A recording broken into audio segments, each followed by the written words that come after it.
Hi everyone and welcome to the Lisa Lash's School of Music YouTube channel.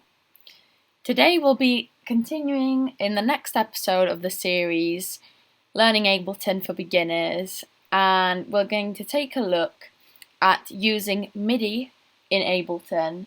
If you enjoyed this video, then please like the video and subscribe to the channel. Let's get started. So, we're in Ableton now, and I've just laid down a very basic kick loop and hi-hat loop. So, if we listen to both of these, they sound like this.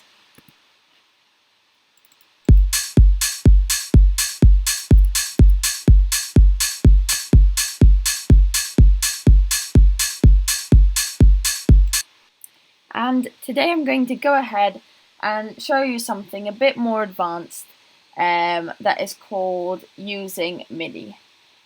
MIDI allows you to put in your own notes in Ableton and use the inbuilt instruments as well as any VSTs.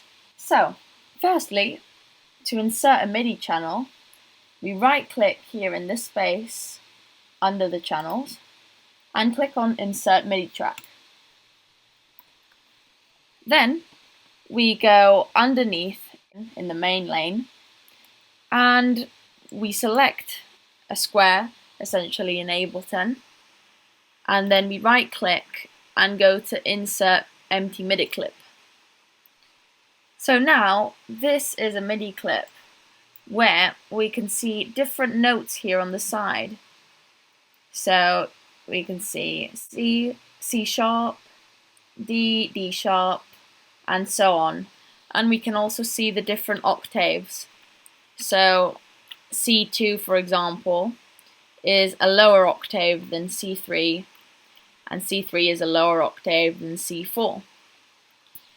So here I have the chance to load up an instrument in Ableton, which I can do really easily by double-clicking on my MIDI channel, going here in the drop-down menu in my browser that we've looked at in previous videos, and here I can browse through the different instruments here in Ableton and pick one I like the sound of. So I'm just going to scroll through a few and pick one I like. I like this one, so I'm going to double click. And I've loaded it up into Ableton now so I can use it.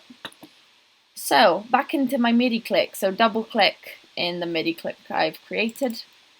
And now I can go ahead and place whatever notes I want. So, I'm going to randomly put in some notes now by double clicking on the squares next to the note I want to put in. So say I want to put a C2, let's put a F, let's put a D sharp, and let's see what that sounds like. So that is the notes I've put in.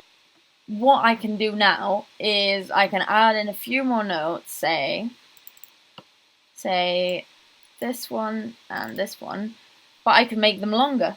And to do that, I just go to the edge of the note, you see the little bracket appear, and I just hold on with the right click and I drag and extend to make the note bigger.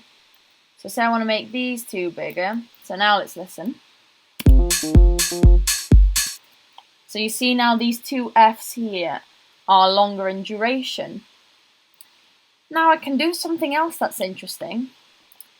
Down here is the velocity region, which dictates how hard or soft the notes will play.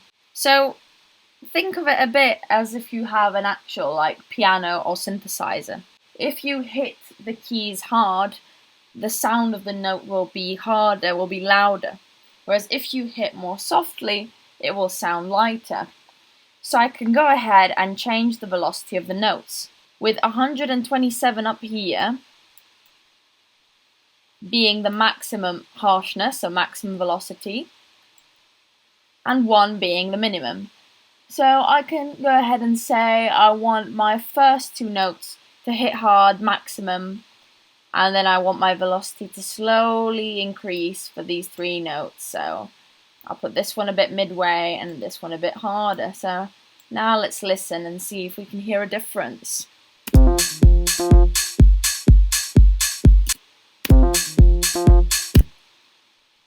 So yeah, that's a really cool feature to make clips and to make melodies more interesting and to give them more emotion. Now, a different thing that's really useful that we can do is we can use a scalar in Ableton. So say I want to write notes in the scale of C minor. What I can do is go here on the left and go into scale mode, enable it by pressing the button scale, and then here select my note, so C minor, so I've selected my scale. And now basically all the notes that are shaded, in this case brown, are included in the scale of C minor. So if I wanted to write a melody in C minor, I would check and I would make sure that all of the notes I've put in are in the key of C minor. So now if I wanted to extend my melody a bit, I could go ahead and add in a few more notes. Like this. So it's all in C minor, so everything will sound in key, which is great. And so now we have come to the end of part 1 of this video. We have seen how to put in MIDI notes, how to use the scalar in MIDI clips, and how to make a melody using MIDI clips. Now in the next part, part 2, we will look at how to make melodies that are made with MIDI more interesting by varying the panning and the volume. So see you in the next video. Take care.